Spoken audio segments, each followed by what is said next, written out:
Today we travel back in time and to Georgia to make a peach Thunderbolt. Now, the usage of the term Thunderbolt in regards to cocktails has been around as long as books on cocktails and recipes have been in print.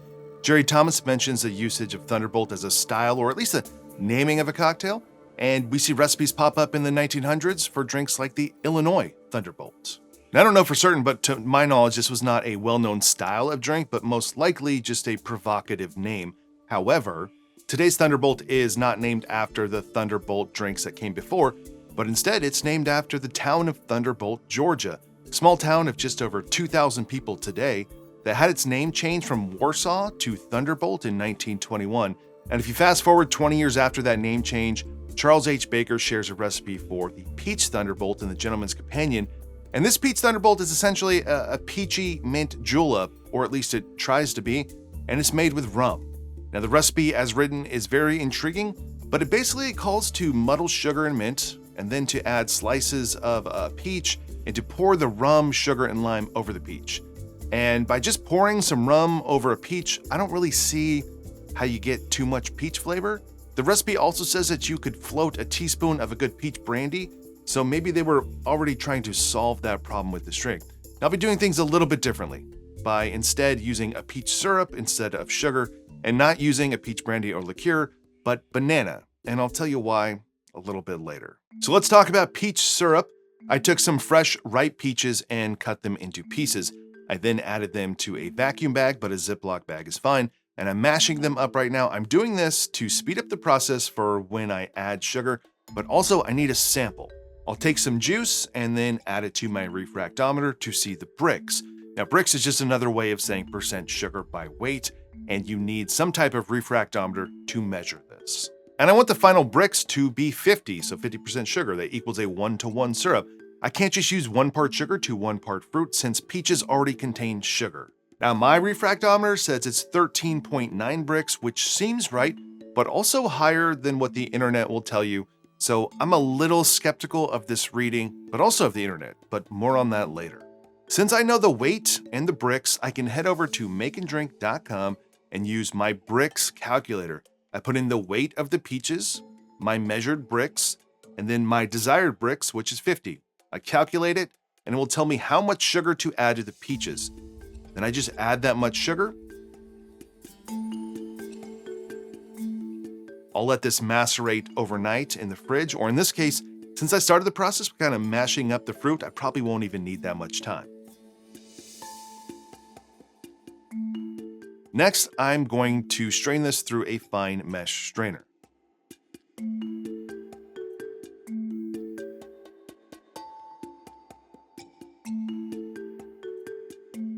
Now, we don't really need to be exact in bricks for syrups, at least I don't think we need to be exact, but let's play a game here. I'll measure the bricks again, and it should be exactly 50. And it's not. Now, this is close enough for me, I can live with it. But if we want to be exact, here's what we can do. I'll take my bottle with its lid and I'll weigh it so I can zero out my scale. I'll add the peach syrup and then I'll write down or remember that number. I'll head back to my bricks calculator and I will now use the other formula, just scroll down, to lower bricks. This tells me how much water to add if I want to lower bricks. I'll add that much water, mix it up, and then we'll test it again.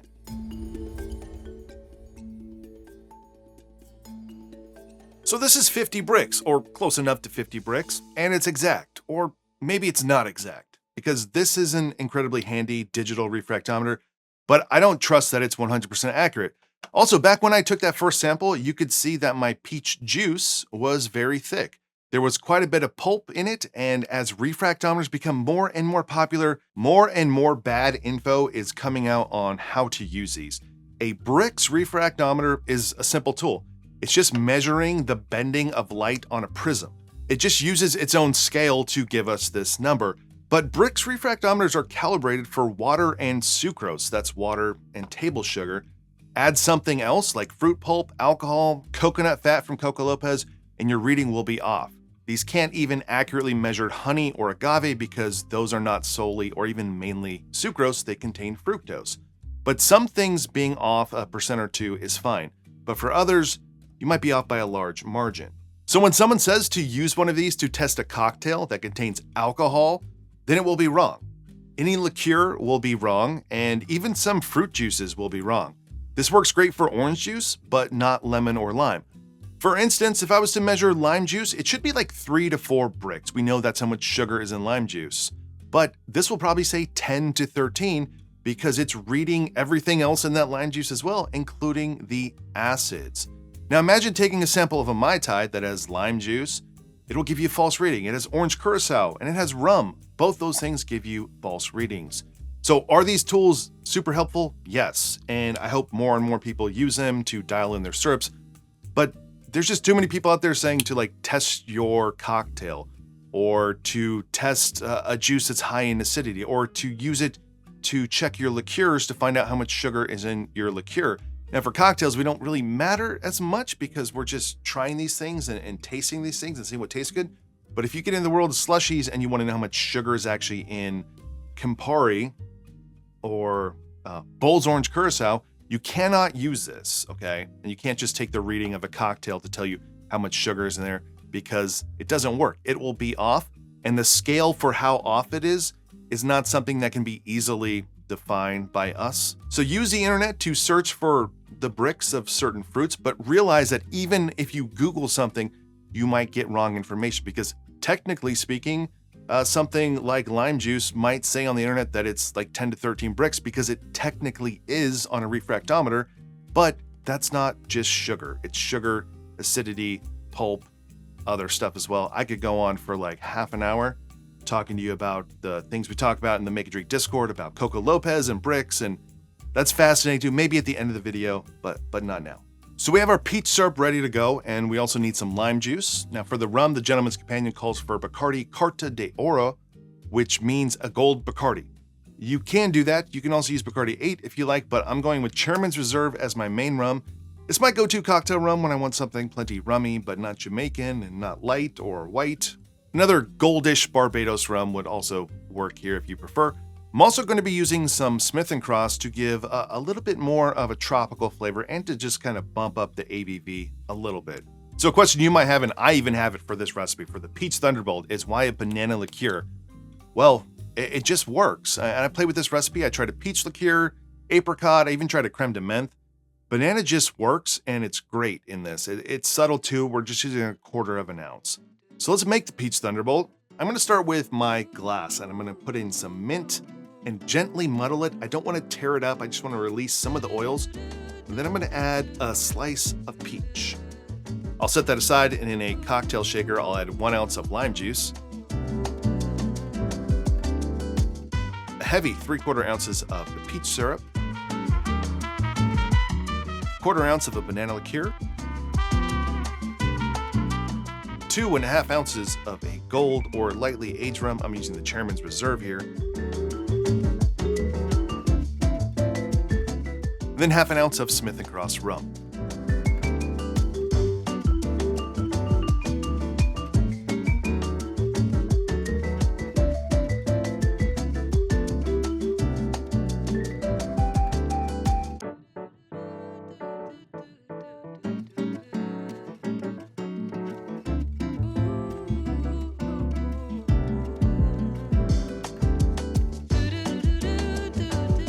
I do want this to have that ice cap to look a lot like mint juleps. And then the last thing, obviously, is I need a bunch of mint.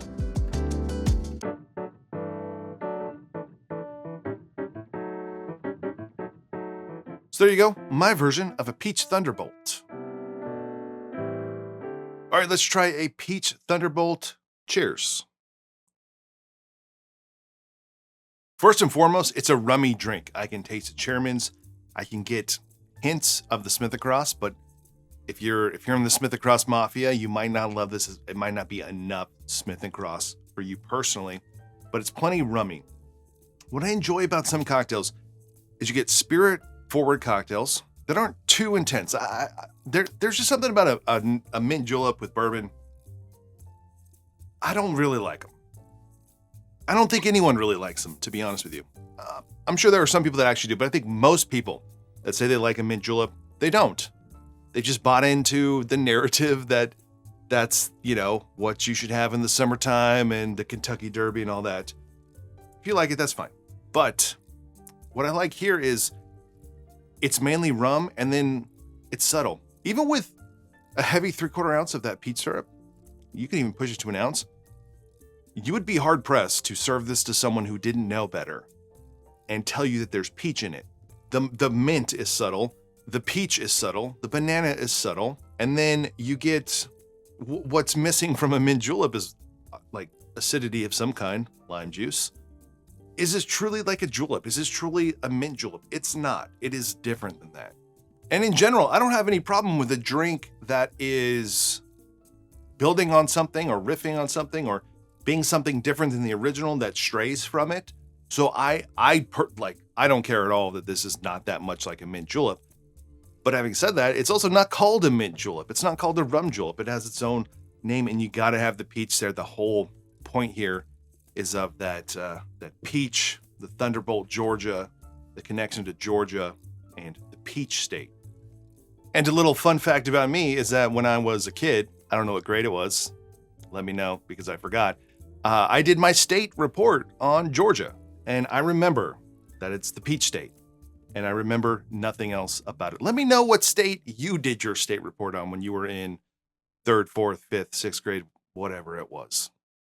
Also, before we go, I had been wanting to make this drink because it just looked good. It contained rum, and it had a very cool name.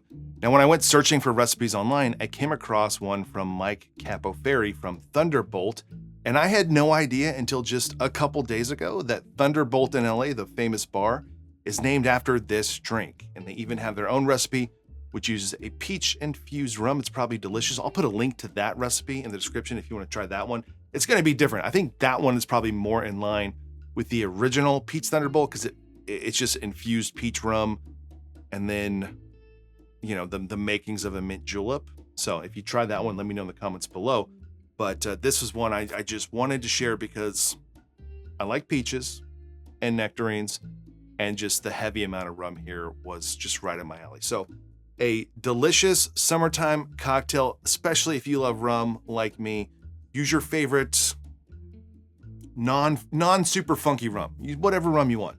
Aged rum, lighter rum, whatever you do. I think it just works. There's the right amount of sweetness here and acidity and overall ABV. And I think it works. And when you try it, let me know. Tag me on Instagram if you make this, or just come back here and let me know in the comments. If you enjoyed this video, please give this video a like below. Consider subscribing to this channel if you have not already. And if you'd like to support this channel more, I have a Patreon page you can check out. Otherwise, see you on the next one.